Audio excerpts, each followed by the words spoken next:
Iniciar? Senhor, muito obrigado, Senhor, por esse dia tão maravilhoso, por essa noite.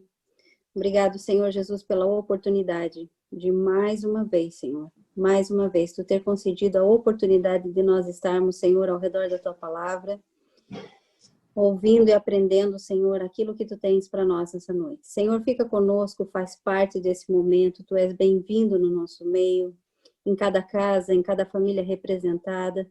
Nós queremos Te louvar, nós queremos Te agradecer, Senhor, e sempre Te exaltar. Trabalha nos nossos corações, nas nossas mentes, Senhor, e que nós possamos cada dia mais crescermos, Senhor Jesus, na Tua palavra, no conhecimento, e através da Tua palavra, nós irmos melhorando dia a dia. Te louvamos por tudo e Te agradecemos. Em nome de Jesus. Amém. Pastora, a senhora está com a palavra. Fique à vontade. Amém. Muito obrigada, pastora. Nós hoje vamos andar mais um degrau. Semana passada estudamos sobre piedade e hoje, então, faremos fraternidade. Eu convido os irmãos a abrirem a Bíblia na carta de Paulo aos Romanos, no capítulo 12. Vamos ler o que está escrito no capítulo 12, do versículos 9 e 10. Romanos 12, 9 e 10. O amor seja sem hipocrisia. Detestai o mal, apegando-vos ao bem. Amai-vos cordialmente uns aos outros com amor fraternal, preferindo-vos em honra uns aos outros. Amém. Aqui em 2 de Pedro 1, 2, na segunda de carta de Pedro, capítulo 1, no versículo 7, o apóstolo nos aconselha a adicionar com a piedade a fraternidade. Nós vimos que Deus nos dá a fé, nós acrescentamos a virtude, que é a excelência moral, e Deus multiplica a nossa fé. Nós buscamos conhecimento, Deus multiplica a nossa fé. Nós buscamos domínio próprio, Deus multiplica a nossa fé. Nós buscamos perseverança, Deus multiplica a nossa fé. E assim nós vamos. E depois que nós acrescentamos piedade, Deus multiplica a nossa fé e nós vamos ver sobre a fraternidade. Para nós crescermos na vida cristã, não apenas precisamos buscar, querer a Deus, mas também buscar bom relacionamento com os irmãos. O que significa relacionamento com Deus na direção vertical e com os irmãos na direção horizontal. A piedade que focaliza somente a Deus e despreza as pessoas não é a boa piedade. Não é. Se achamos que relacionamento com as pessoas é uma chatice, existe algo errado com a nossa religião. Sabemos que muitas vezes construir relacionamento com as pessoas, mesmo na igreja, meu irmão, não é fácil. Pessoas não são anjos. Mesmo assim, nós devemos nos esforçar, porque nunca saberemos quem verdadeiramente somos até que tenhamos relacionamentos com outras pessoas. Eu costumo dizer que mesmo as crianças, quantas vezes uma criança está deitadinha no berço, dormindo, que coisa fofa. E você diz, olha, é um anjinho. Não é não, é um pecador em miniatura. Não sabe falar, não se assenta, não anda, mas é um pecador. Pessoas são pecadoras. Todo homem normal ou mulher deseja ter um profundo relacionamento onde seja aceito, onde seja admirado. E nós precisamos começar a dar aos outros aquilo que tanto desejamos receber. Esse é um ponto que nós precisamos medir. Fazer sempre aos outros aquilo que queremos que façam conosco. Desejar para os outros aquilo que desejamos que os outros desejem para nós. Então, nós comecemos, então, a espalhar bem-estar a todos aqueles que nos rodeiam. Esse é o âmago da vida cristã. É que no lugar onde nós estamos, as pessoas todas possam se sentir bem. O bem, meu irmão, que você distribui, voltará para você em medida recalcada, sacudida, transbordante. A palavra de Deus nos ensina, lá em Marcos 12, no versículo 31, assim: ama o teu próximo como a ti mesmo. Quem é o próximo? O próximo é aquele que usou de misericórdia com você. Você tem que ter uma gratidão tão grande que você quer para ele exatamente o que você quer para você. Isso é lei para toda a vida. É a lei que nos deixa ter vida em abundância. O modo que Deus ordenou para o funcionamento de todos os relacionamentos aqui na Terra. Se você resolve não amar o próximo, para não ficar atado, para não ficar amarrado, dependente de ninguém, e então você fica sendo de outra lei, a lei da degeneração, porque você foi feito, você foi fabricado por Deus. O seu fabricante lhe fez para funcionar conectado com ele, conectado nele, expressando para os outros e recebendo dos outros. É um contínuo fluir de você para os outros e dos outros para você. E então, isso tudo porque você está conectado em Deus.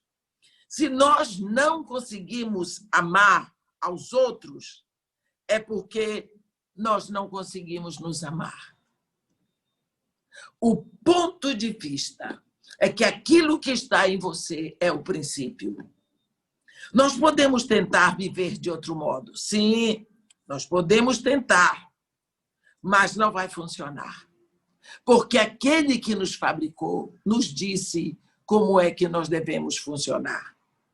Nós vemos que existem 5 modos para nos relacionarmos de acordo com a filosofia popular. 5 modos para nos relacionarmos. Primeiro, é tentando dominar os outros. Segundo, mantendo-nos separados dos outros. Terceiro, sendo indiferente aos outros. Trabalhando com os outros. Trabalhando com e para os outros. Vamos ver primeiro essa tentativa. Qual desses modelos é aprovado no universo?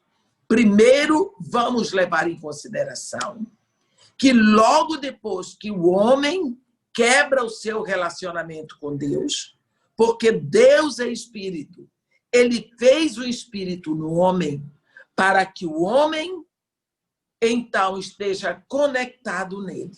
O espírito do homem conectado em Deus. Na hora que o homem pecou, esse espírito que conectava o homem a Deus morreu. Então, o homem perdeu a sua conexão com Deus. E desde então, nós vamos ver que a primeira área afetada, quando o homem perde a sua conexão com Deus, é que o homem ele se vê desprotegido, ele se vê vulnerável, ele se vê nu. Quando Deus diz para ele: onde estás? Ele diz: ouvi tua voz no jardim, mas porque estava nu, tive medo. Nu, desprotegido, vulnerável, teve medo. E isso faz com que o homem procure o modo de se proteger. E quando ele procura se proteger, olhe bem, Deus perguntou para ele: quem te fez saber que estavas nu? Ele disse: foi a mulher que tu me deste. Pronto.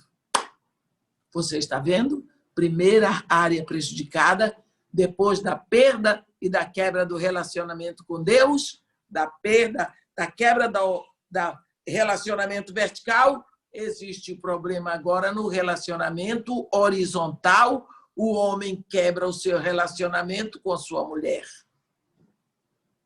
Ele disse: foi a mulher que tu me deste. Quer dizer, tu me deste uma mulher errada. E Eva ouviu aquilo tudo. Eva ouviu aquilo tudo. Como você acha que ela se sentiu? Então, agora começa o problema no relacionamento. Ali naquele lar, onde tem problema no relacionamento, um filho mata um irmão, mata o outro. Caim mata Abel. E assim começa todo o problema do relacionamento. Você veja, relacionamento quebrado com Deus, relacionamento quebrado entre os cônjuges, relacionamento fraternal quebrado. O primeiro crime de assassinato é entre irmãos. Ali foi quebrada a fraternidade. De acordo com a filosofia popular, o homem procura, ele pode ver um modo de se relacionar dominando os outros. Que coisa horrível, não é? Como é que você se relaciona dominando os outros? Uma vez, dois irmãos que nós conhecemos, João e Tiago, os filhos de Zebedeu, foram falar com Jesus, e a mãe deles também, se podia no reino, quando Jesus viesse no seu reino, se poderia um sentar ao lado direito e o outro ao lado esquerdo. Pense bem, olhe para onde eles estavam olhando. Eles eram irmãos. Eles queriam estar no lugar de destaque, destacado de todos os outros discípulos, numa situação de superioridade. Quando Jesus estaria no trono do reino, um à direita e outro à esquerda. Eles estariam ali, eles apareceriam perto do rei. Está vendo? Quando Jesus Cristo disse para eles: vocês não sabem o que pedem. Mais tarde, passado bastante tempo, Jesus estava subindo para Jerusalém. Era a hora dele se entregar, ia ser o sacrifício dele. E ele mandou os discípulos na frente para encontrarem lugar, pousada na Samaria. Os samaritanos não quiseram dar pousada para Jesus. E eles vieram para Jesus e disseram, os dois, João e Tiago, os filhos de Zebedeu: queres, Senhor, que mandemos descer fogo do céu para consumi-los? Você está vendo? E Jesus disse: vocês não sabem a que espírito pertence. Você viu como eles queriam o domínio? Os mesmos que queriam se assentaram à direita, outra à esquerda de Jesus, agora queriam mandar descer fogo do céu para consumir as pessoas. Para que eles queriam estar junto de Jesus? Para ter o ibope da época, não é? E agora você já pensou esses rapazes com autoridade, mandando descer fogo do céu para consumir as pessoas, sem a menor piedade. Domínio, o desejo de dominar. Quantas vezes é esse o desejo que nós temos? Nos sentimos valorizados quando estamos em lugar de destaque, mandando, dando ordens. Se você tentar dominar os outros, o que acontece? O relacionamento se enche de discussão e acaba. Há quem diga que só depois de casado descobriu que era o oposto da sua esposa. Ditadores tentam, mas um dia tudo acaba por causa da nossa natureza humana. Não fomos feitos para isso. Deus não nos criou para sermos cabeça. Deus é o cabeça de Cristo. Cristo é o cabeça do homem. E o homem é o cabeça da mulher. Mas Deus é cabeça. Quando o homem tenta ser ditador, dominador, não acaba bem. Ele se torna um ser cada vez mais odiado. Lá em Mateus 26, no versículo 52, está escrito: todos os que lançam mão da espada, pela espada perecerão. Está vendo? Aquilo que você quer para os outros, um dia vem para você. É a lei do retorno. Se você quer para os outros, é porque é bom. Então, por que não é bom para você? Cuidado. Como é o seu relacionamento com os outros? Se é sempre você que sabe, é você que dá as ordens. Você nunca estende a mão para ajudar. Você quer receber. Outro modo que a filosofia do mundo ensina para ter relacionamentos é mantendo-se separado dos outros.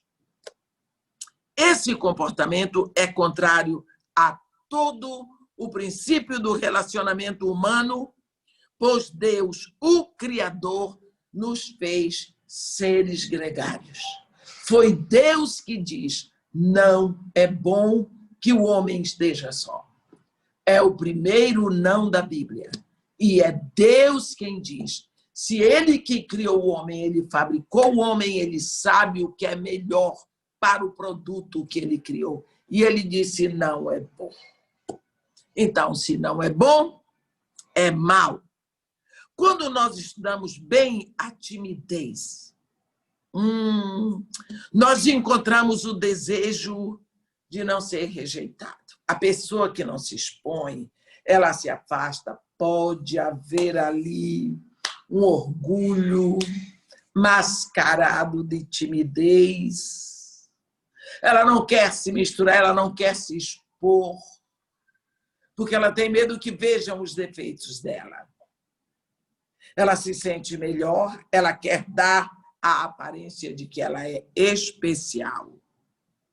E também tem medo de ser rejeitada, porque lá dentro existe um complexo de inferioridade imenso. Olha, uma atitude de medo. Isso é uma insegurança. Toda pessoa tímida é problemática. Alguns evitam as pessoas por se sentirem inferiores. Sabem que não são aceitos. Sabem que serão criticados. Têm medo de sofrer bullying, não é? E não se sentem dignos, às vezes, daquela amizade. Não se sentem dignos.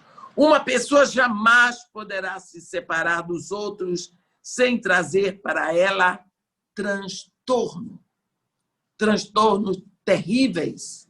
Eu me lembro de uma mulher que não se aproximava de mim e tinha tanta vontade de chegar. E não se chegava porque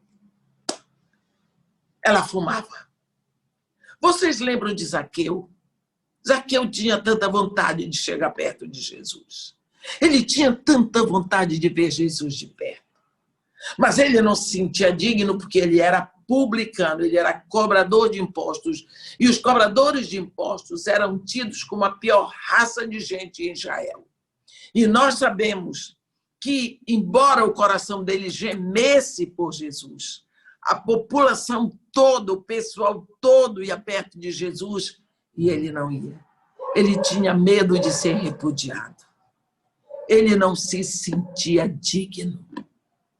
Até o dia que ele subiu naquele pé de sicômoro, porque sabia que Jesus ia passar lá embaixo. E Jesus Cristo, sabendo de todas as coisas, como Jesus é fofo, Jesus chega embaixo do pé de sicômoro. Olhou para cima e disse: Zaqueu, desce depressa. Eu acho tão engraçado isso. Como que Zaqueu ia descer depressa, meu Deus.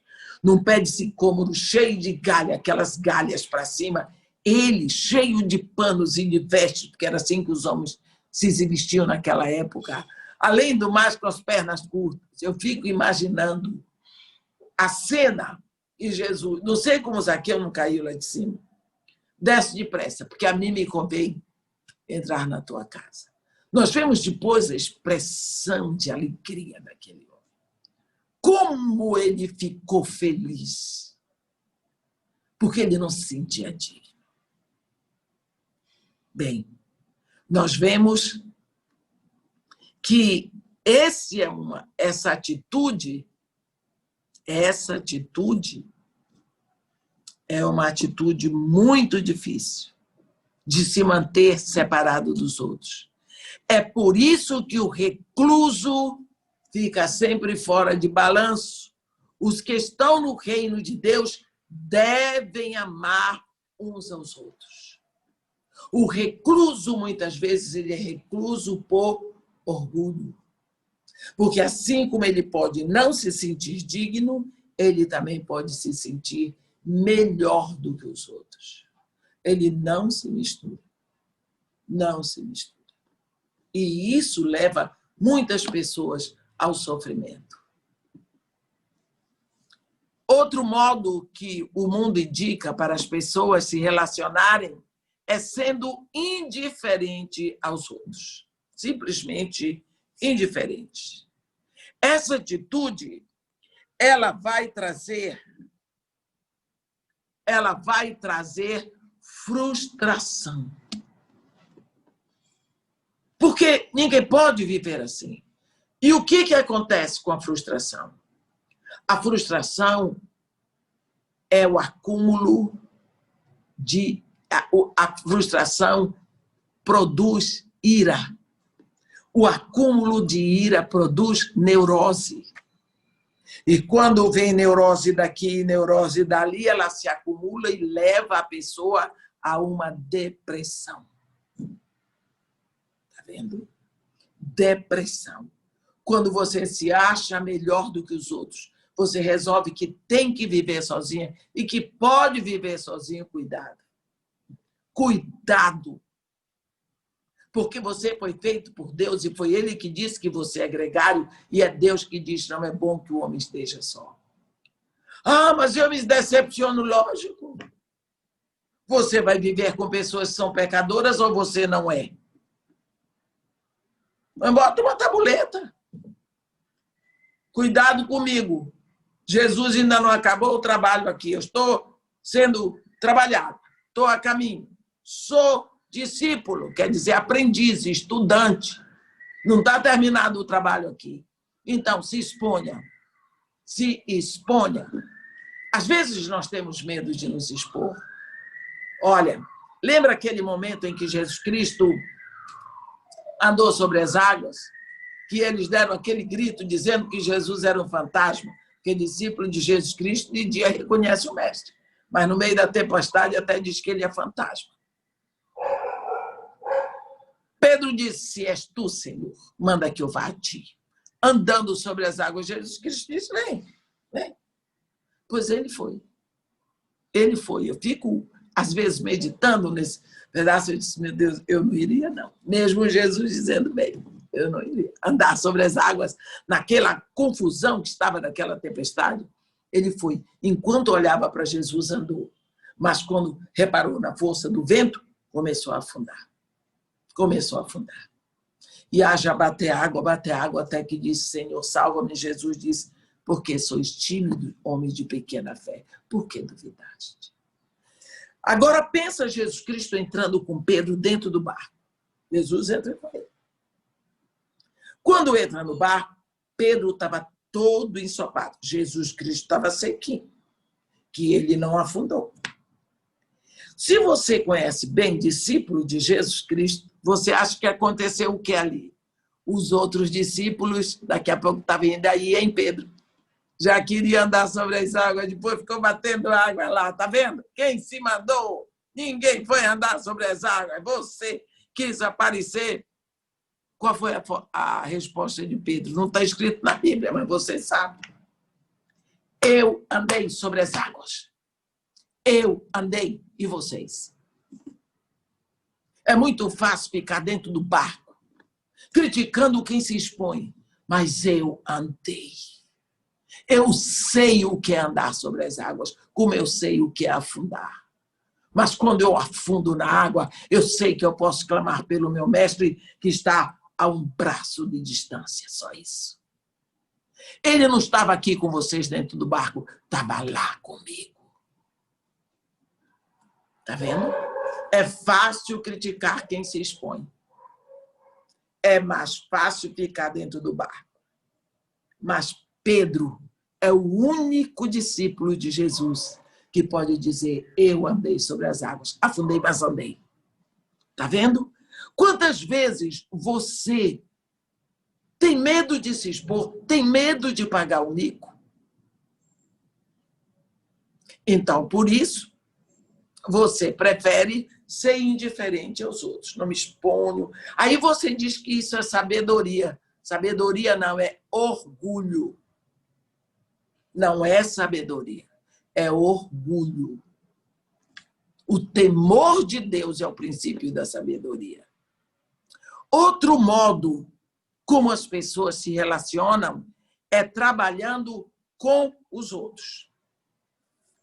Embora isso pareça um modo superior de nos relacionarmos com os outros, pode se tornar inadequado. Sabe por quê? Porque é possível trabalhar com os outros e ter a nossa vida totalmente separada deles. Você trabalha com eles lá, tudo bem, saiu dali, não conheço ninguém. Não conheço, não vi, não quero saber, que se dane. Não é? Nós pensemos na nossa vida na igreja, porque nós somos filhos de Deus. Vamos pensar na nossa vida na igreja. A vida antes do culto é uma, e depois do culto, acabou tudo. Lá dentro nos abraçamos, paz do Senhor, oh, que coisa boa, oramos, cantamos louvores, tudo junto. Saí de lá, cada um pega seu carro. Você não quer saber nem se tem um irmão precisando de uma carona. Se esse irmão tem o que comer dentro de casa. Você passa e vê seu irmão no ponto de ônibus. Acabou. Indiferente. Mas lá dentro, estava todo mundo aos pés de Deus. Será que nós estamos juntos? Será que existe uma verdadeira congregação? Isso é o que dizemos. Mas, na realidade, precisamos pensar melhor nos nossos atos. Precisamos pensar muito melhor. Eu estava, semana passada, eu fui à feirinha do Brás, lá em São Paulo, para comprar roupa para as minhas crianças já para o final do ano. Sabe que aquele povo do Brás me vê comprando tanto, que eles dizem, não, mas isso aqui a senhora pode vender por tanto. Realmente, a blusa que eu comprei para as meninas de 14 anos lá no Brás, que eu paguei R$12, tem um povo vendendo aqui, na Camelô, na Avenida Copacabana, vendendo por 25. A moça fez para mim R$12. Aqui está 25. Aquele povo todo pensa que eu compro para vender. Eu vou comprar sobremesa para minhas crianças lá atrás, ali da Central. Todo mundo pensa que eu compro para vender. Você acha que eu vou insistir com eles dizendo que é para dar? Eu não. Eu digo, não, eu creio, eu quero comprar no atacado, faça um preço melhor aí, porque... Mas a senhora só compra roupa para criança? Eu digo, de 6 até 16. Eu vou, sabe por quê? Porque eu posso levar aquelas pessoas a pecar. Porque ninguém compra aquela porção de roupas novas no Cacau para dar. Ainda mais dá para criança pobre. Porque criança pobre a gente dá resto, dá lixo, dá o que sobrou. Esse é o pensamento do povo lá fora. Agora, deixa eu lhe dizer, pior que dentro da igreja pensam assim. Quanta roupa velha o povo me dá para eu dar para as crianças. Quanta roupa velha, resto. Está vendo como nós somos? Só há um método que funciona no nosso relacionamento com os outros. É quando nós não trabalhamos apenas com os outros, mas também trabalhamos para os outros. Isto é fraternidade. Trabalhamos com e para. Nos misturamos, temos um objetivo e o nosso objetivo é o outro. Nós disso fazemos uma comum união. Só esse é o único método que funciona. Eu tenho tanto prazer quando eu compro essas coisas para as crianças, porque aquele dinheiro veio do suor de tantos irmãos. Tantos irmãos. Porque todo o dinheiro que entra na igreja vem do suor dos irmãos. E ali nós fazemos essa comunhão. Esses irmãos nem sabem o que eu faço. Mas Deus sabe. Porque quando você entrega uma oferta, você entrega para Deus. Quando nós trabalhamos não apenas com os outros, mas trabalhamos para os outros. Isso é a fraternidade. É essencial que nós tenhamos sempre em mente os benefícios que podemos levar para os outros e o contínuo desejo de ajudar, sempre, sempre querendo ajudar. Atrás de tudo o que fazemos, queremos ajudar. Temos a mão estendida, a mão aberta, o braço estendido. Como Deus diz em Isaías 59, eu não tenho o braço encolhido que não possa salvar. Está vendo? Ele tem o braço estendido, desdobrado, a mão aberta. Esse é o modo como o nosso Senhor Jesus foi lá na cruz, abrindo as mãos para a direita e para a esquerda. Venham judeus, venham gentios, venham a mim e eu os levo ao Pai. Vamos fazer um relacionamento horizontal e a gente entra num relacionamento vertical com o meu Pai da terra aos céus. Isto é fraternidade. Não podemos esperar que os não cristãos se relacionem de acordo com os princípios do reino, porque eles não estão no reino. Mas seria a solução para o mundo dos negócios. Pense bem, onde haveria muito maior produtividade, sem irritabilidade, num ambiente de confiança. Que coisa maravilhosa! Nós, os cristãos, temos acesso à graça de Deus, não é?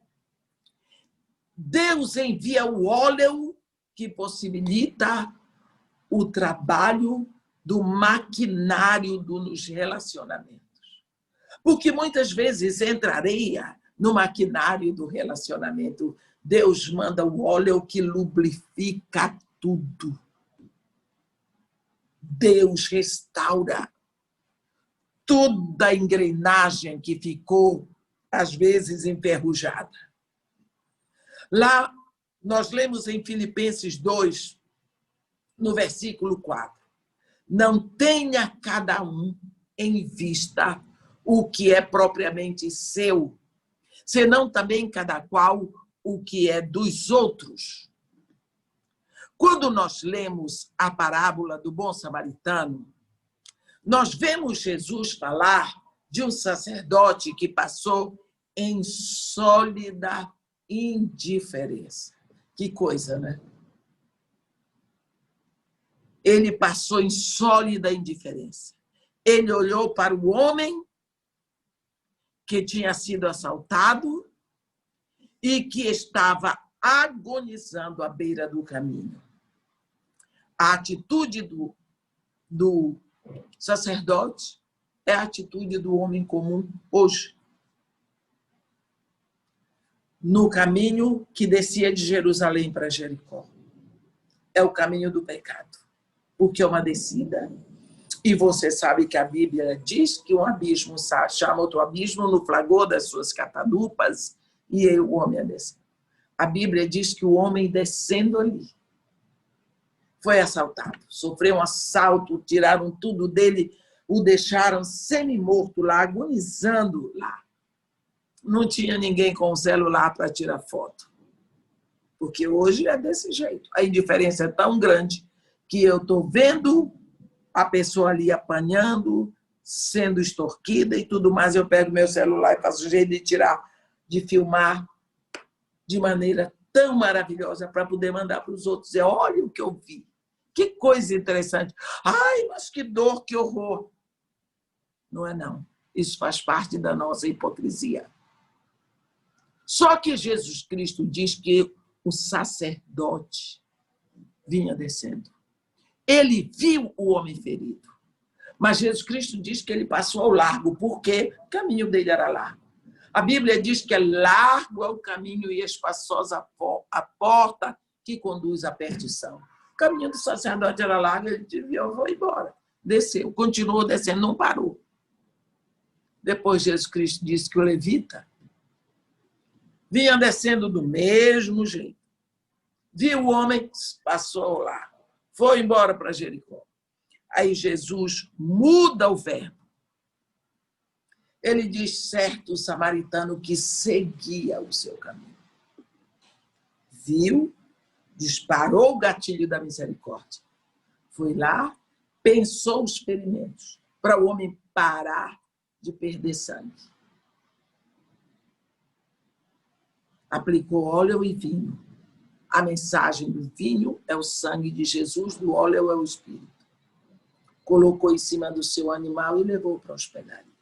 Então, você vê que quantas vezes nós estamos fazendo, esquecendo que a outra pessoa sente dor. Esquecendo que a outra pessoa tem família. Esquecendo que a outra pessoa precisa de ajuda. Será que aquele sacerdote não pôde se colocar no lugar daquele homem? Será que o levita não pôde se colocar no lugar dele? Como é que o samaritano se colocou no lugar dele? É preciso saber se colocar no lugar dos outros. É preciso saber, eu gostaria, se eu estivesse naquela situação, eu gostaria que fizesse comigo. Mas tem pessoas que não abrem a mão. Se a mão dela não se abre, quanto mais o coração. Não é? Lá em Mateus, no capítulo 3, versículo 3, a Bíblia fala de João Batista, voz do que clama no deserto. Isso nós sabemos. É dito a respeito de João Batista. Alguém já disse que a diferença entre a voz e o eco é que a voz é proativa e o eco é reativo. Será que você é voz ou você é um eco? Tem que decidir se você é proativa ou você é reativa. Em Efésios 4, no versículo 32, o apóstolo Paulo nos aconselha: antes, sede uns para com os outros benignos, compassivos. Isso significa que quando ele diz ainda, perdoando-vos uns aos outros, como também Deus em Cristo vos perdoou. Sede para com os outros benignos, compassivos, perdoando-vos uns aos outros, como também Deus em Cristo vos perdoou. Esse é o texto que devemos repetir em voz alta diariamente. Ou escreva, põe assim nas paredes. Primeira coisa de manhã, pá, que você vê. No seu banheiro, ponha lá. Perto da sua mesa, embaixo do prato. Dobrou o prato, vê lá. É o que nós precisamos repetir em voz alta diariamente, porque nesse texto está a menção de toda a graça de Deus. Se você ler, leia depois. Efésios 4, de 17 até 30. E você vai ver o que é o ponto básico para a fraternidade que você tem que buscar. Olha o contraste com o versículo 32. Você lê no versículo 31.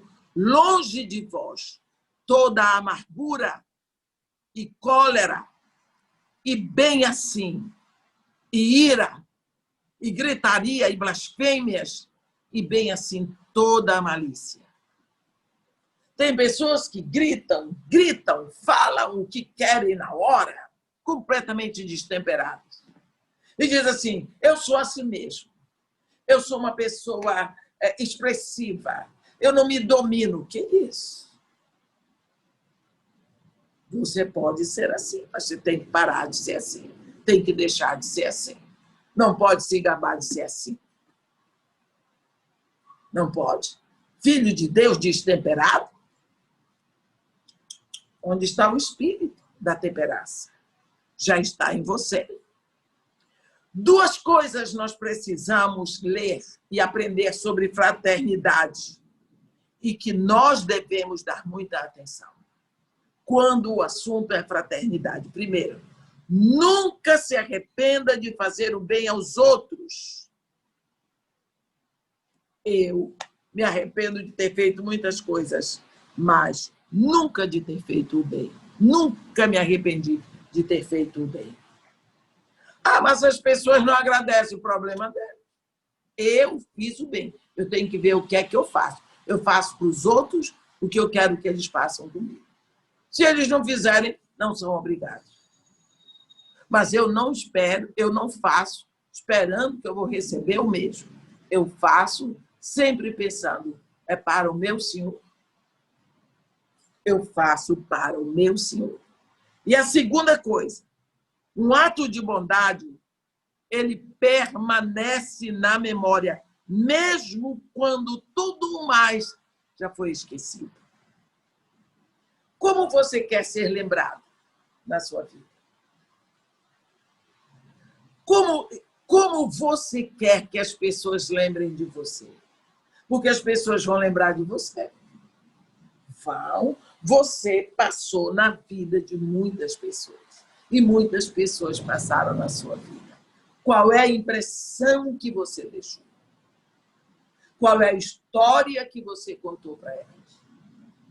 Tem pessoas que passaram na minha vida que eu tenho saudade. Eu me lembro de coisas. Hoje de manhã eu estava na cozinha e eu estava preparando peixe. E no meu coração veio a figura da Kay, do meu lado, admirando cada escama de peixe.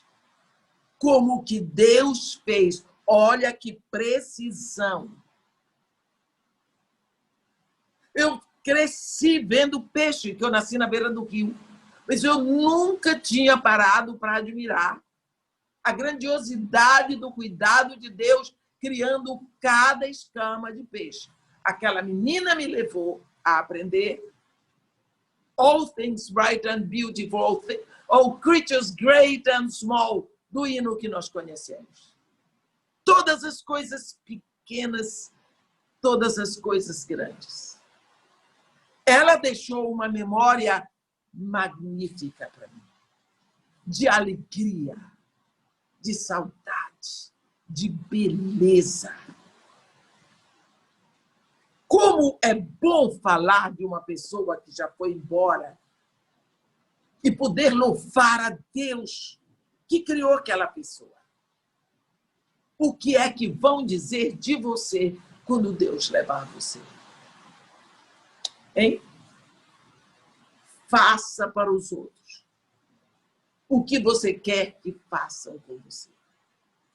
Nunca esqueça que tudo o que você faz para Deus. Se você fizer mal, também faz para Deus. Porque ele diz, o que fizerdes ao menor dos meus, é a mim que o faz. Então, faça. Faça. Faça. Um ato de bondade vai ser sempre lembrado. No livro de Atos, Lucas, escrevendo muito tempo depois do naufrágio de Paulo, né, que nós lembramos como naufrágio de Paulo, ele lembrou-se do que aconteceu lá na ilha de Malta. Ele lembrou da bondade dos habitantes daquela ilha para com ele e seus colegas. Você veja, uma viagem cheia de dores, que até hoje eu não sei como eles sobreviveram, só o que explica é a mão de Deus. Ele escreve lá em Atos 28:2. Os bárbaros, olha que eram bárbaros, hein? Os bárbaros trataram-nos com singular humanidade, porque, acendendo uma fogueira, acolheram-nos a todos por causa da chuva que caía e por causa do frio. Olha, uma atitude dos bárbaros, do povo da ilha de Malta. Ali não tinha nenhum cristão. Não tinha nenhum servo do Deus de Moisés. Mas Lucas deixa escrito para a história a atitude desses bárbaros. Jesus espera que o seu povo tenha uma entrega completa e dupla.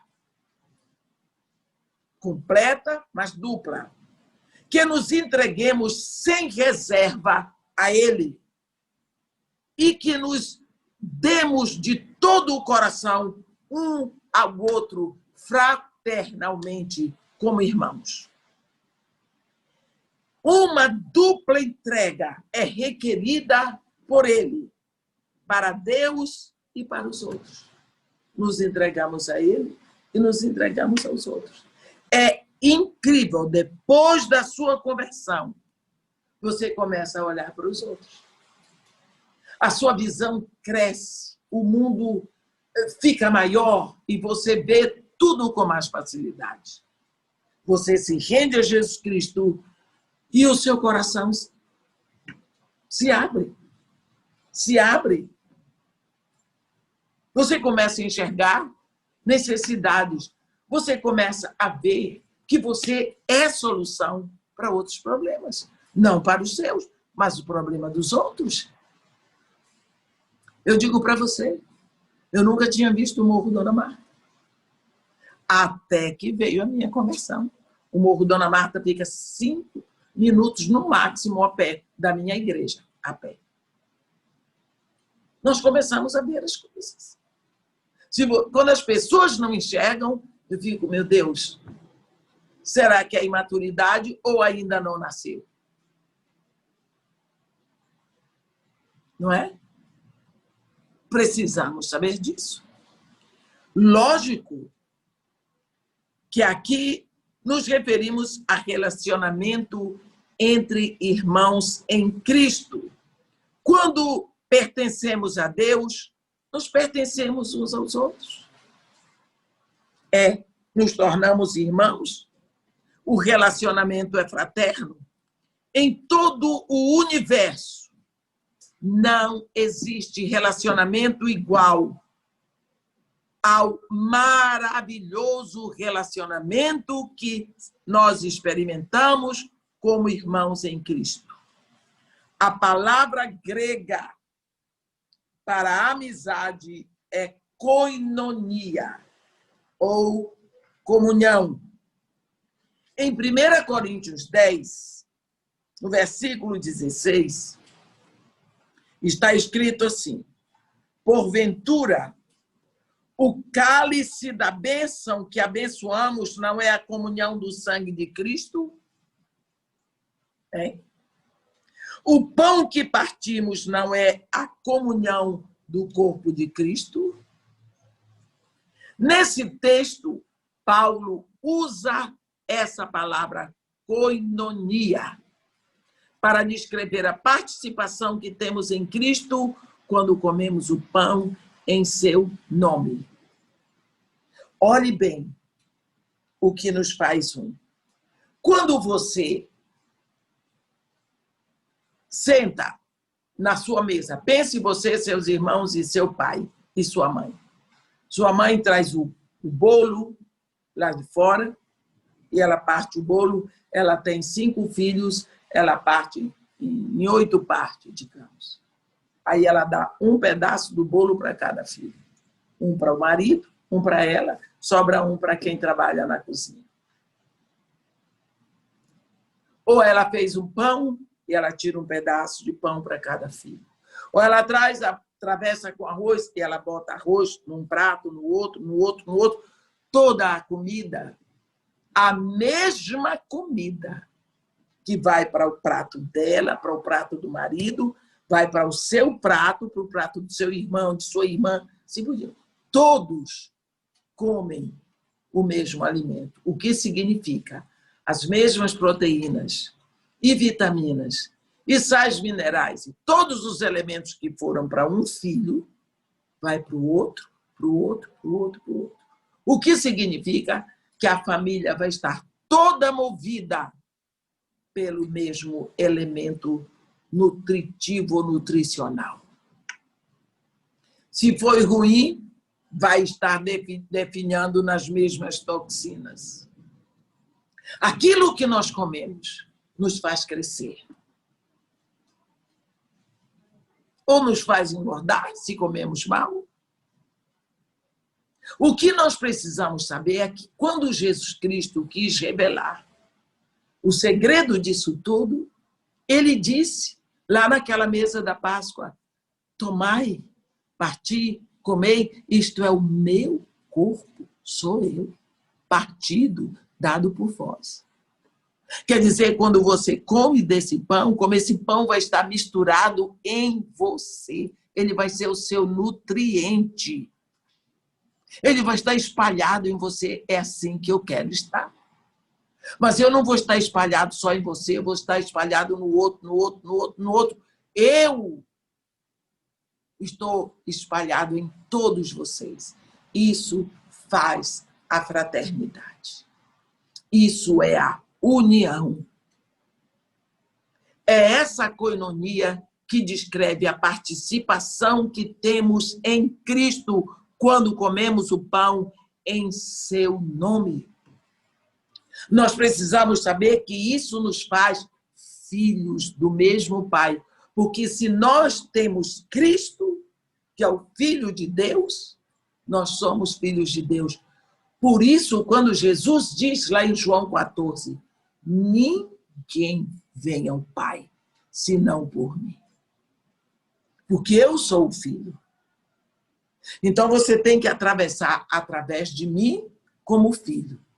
E todos aqueles que atravessam através de mim são filhos, e são todos irmãos. Porque o Pai é um só. Canso de dizer, Deus não tem sobrinhos, não tem netos, não tem primos, ele tem filhos, portanto, todos têm que ir através de Jesus Cristo. Então, se eu vou através de Jesus Cristo para o Pai, você vai, você é meu irmão, eu sou sua irmã. Não é? Relacionamento na igreja deve ser diferente do que é o relacionamento no mundo. Um dia, Pedro disse a Jesus, você lembra disso? Lá em Mateus 26, no versículo 35. Ainda que venhas a ser um tropeço para todos, nunca o serás para mim. Olhe bem, olha Pedro. Essas palavras expressam uma atitude. Eles, eu. Eu, eles. Ai, ai, ai. Pedro era superior, separado, afastado, distinto, santarrão e crítico. Tá vendo? Pedrão. Depois do seu arrependimento, ele ficou cheio do Espírito Santo. E podemos notar a diferença daquele Pedro, eu e eles. Tudo virou nós. Não é? Nós temos um exemplo aqui em Atos, no capítulo 3, no versículo 12, aonde Pedro, Atos 3, versículo 12, ele diz assim, à vista disso, Pedro se dirigiu ao povo dizendo, israelitas, por que vos maravilhais disso? Ou por que fitais os olhos em nós? Ele já não diz em mim. Como se pelo nosso próprio poder ou piedade o tivéssemos feito andar. Está vendo? Agora não é mais em mim, é em nós.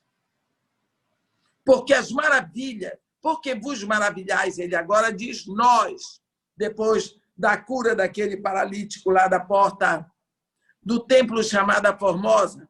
Aqui em Atos 4, nós temos no versículo 9, assim, visto que hoje somos interrogados a propósito do benefício feito a um homem enfermo e do modo porque foi curado, somos interrogados.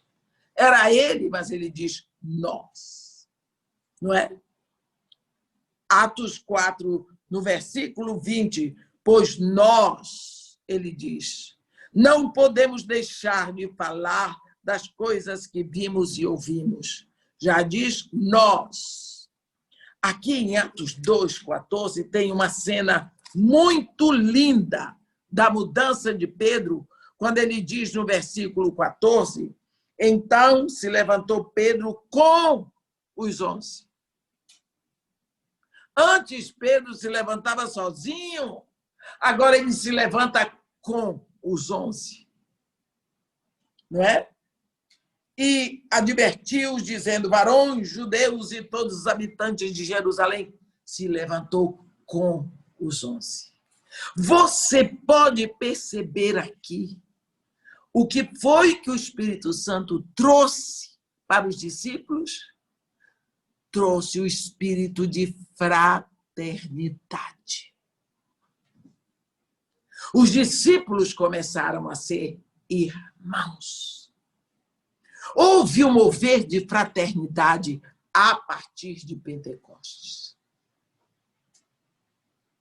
Está vendo?